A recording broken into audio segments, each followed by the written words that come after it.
There is a moment in every serious person's life when the noise becomes too loud, the expectations too heavy, and the judgments of others too invasive.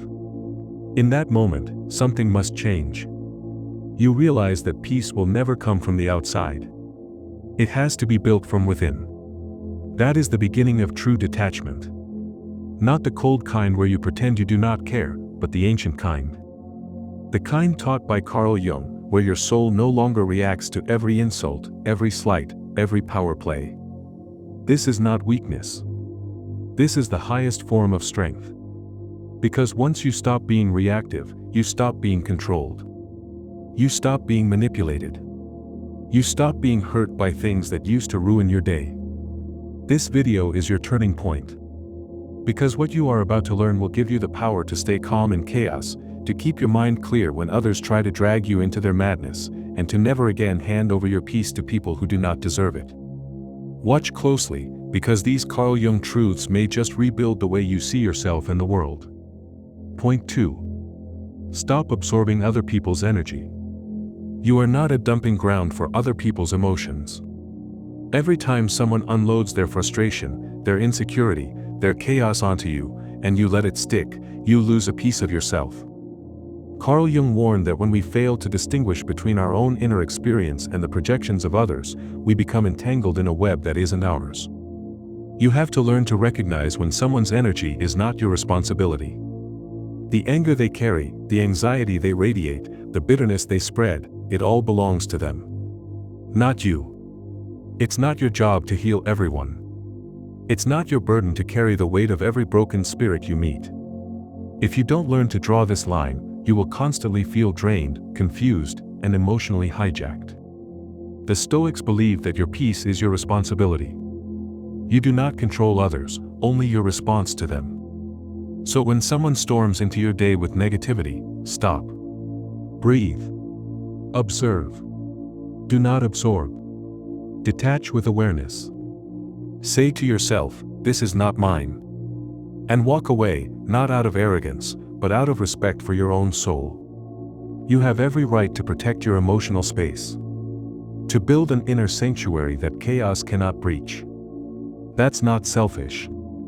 That's survival. And the stronger that boundary becomes, the clearer your life will feel. People will still try to offload onto you. Let them try. But let it bounce off the calm you've built. This is the beginning of detachment. And the foundation of real peace. Point 3. Embrace the shadow. There is a side of you that you do not show the world. A side you are not proud of. A side you often pretend does not exist. But Carl Jung believed that your shadow, the darker parts of your personality, holds the key to your true power.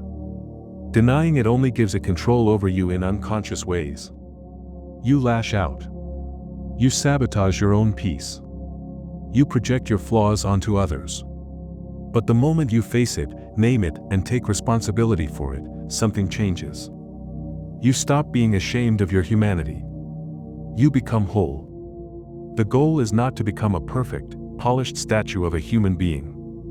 It is to become someone real. Someone who integrates the chaos with the calm, the rage with the reason, the pain with the peace. Embracing the shadow does not make you weak.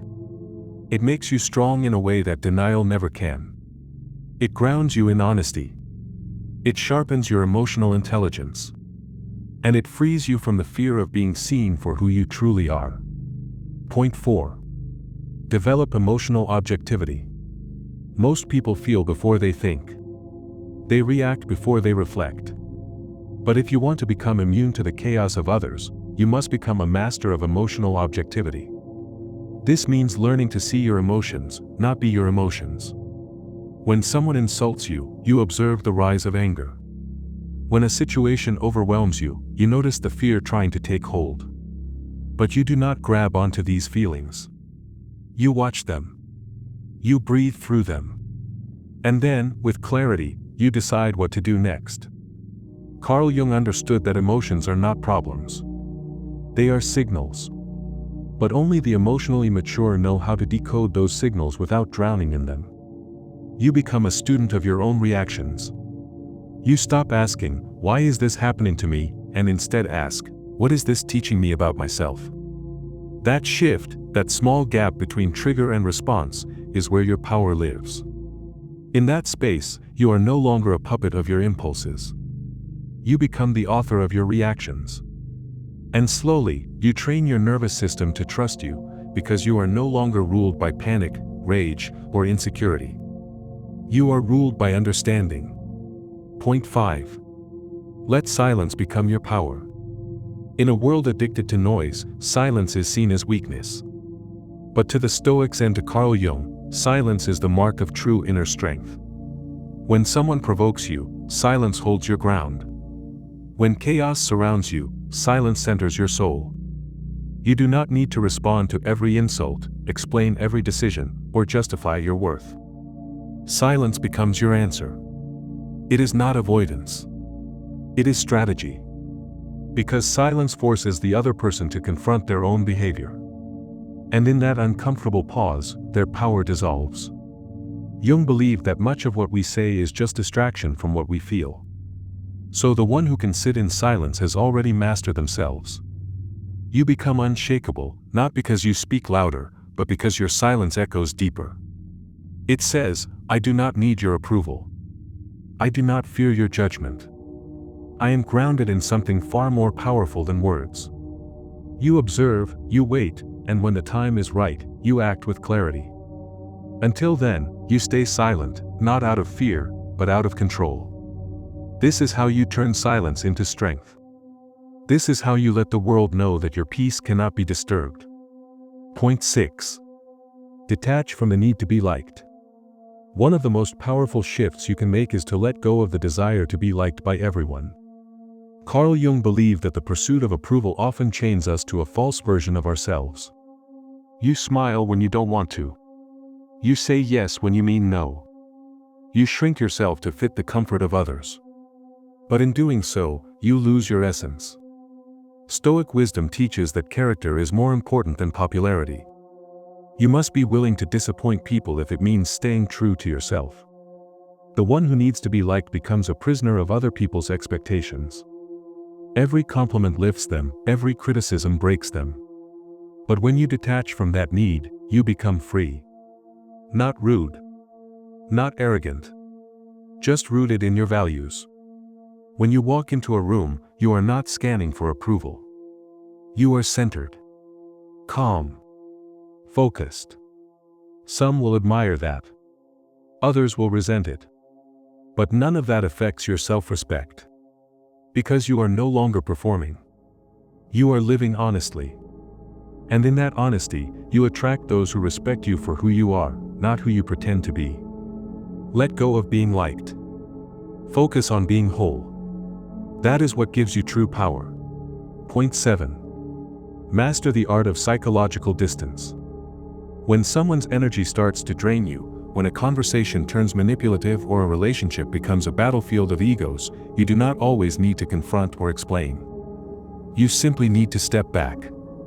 Psychological distance is the quiet shield that protects your peace without a single word. Carl Jung understood that proximity, emotional or physical, intensifies influence. So if someone's presence consistently pulls you away from your higher self, you must learn to retreat inwardly, even if you cannot walk away outwardly. This does not mean running from problems or ghosting responsibilities. It means preserving clarity. You do not let yourself get pulled into every argument, dragged into every drama, or absorbed into every outburst. Instead, you observe.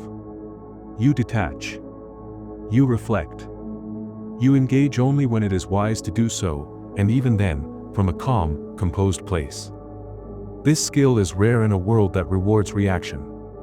But the Stoic mind is trained for stillness. When you choose distance over drama, silence over shouting, boundaries over burnout, you reclaim your emotional terrain. You become someone who cannot be manipulated easily, who does not mirror toxicity, who responds with thought, not impulse. That's the power of psychological distance. It keeps your soul intact, even when the world around you is breaking apart. Point 8. Transform suffering into strength. Carl Jung believed that your pain is not an interruption of your path, but a part of it. The wound is not the end of your story, It is where the true story begins. And the Stoics understood this long before psychology gave it language. They taught that every hardship is a hidden opportunity to build inner resilience. When life breaks you down, it also opens you up to deeper reflection, to brutal honesty, to unshakable strength. The goal is not to run from suffering or to numb it. The goal is to sit with it, to ask it what it came to teach you, and then to use that lesson as fuel. Every betrayal becomes a lesson in boundaries. Every rejection becomes a mirror for self-worth. Every loss becomes a gateway to gratitude. You don't let pain rot inside you. You alchemize it. You turn heartbreak into purpose. You let silence grow your wisdom. The Stoic does not fear suffering, because they know that peace is not the absence of pain. It is the mastery of how you respond to it. Jung said, "Only the wounded physician heals." That means you grow not by avoiding discomfort, but by walking through it with awareness. Every scar becomes a seal of strength. Every ache, a source of compassion. You do not emerge weaker. You emerge wiser, stronger, more calm, more clear. That is the way. That is the ancient art of turning suffering into your finest armor. You have now stepped into the deeper layers of your mind. You have seen what happens when you stop absorbing the chaos of others. You have touched your shadow, and instead of running from it, you chose to understand it. You practiced emotional objectivity. You chose silence when noise demanded attention. You stopped trying to be liked, and in doing so, you began to respect yourself. You created distance without anger. You transformed suffering into something sacred. You found a space inside you that no one else could reach. This is what it means to become unshakable. This is what Carl Jung meant when he said that knowing your darkness is the best method for dealing with the darkness of others. When you walk through life with this kind of self-awareness, peace becomes your baseline. Power becomes quiet. And the world, no matter how loud, no matter how cruel, can no longer shake what you have built inside. If this video spoke to something deep within you, I invite you to subscribe as a way to stay on this path of inner mastery. Share your reflections in the comments and let others know what resonated with you. The more you reflect, the more you grow. Thank you for walking this journey with me. Stay grounded. Stay sovereign. And above all, stay true to your inner light.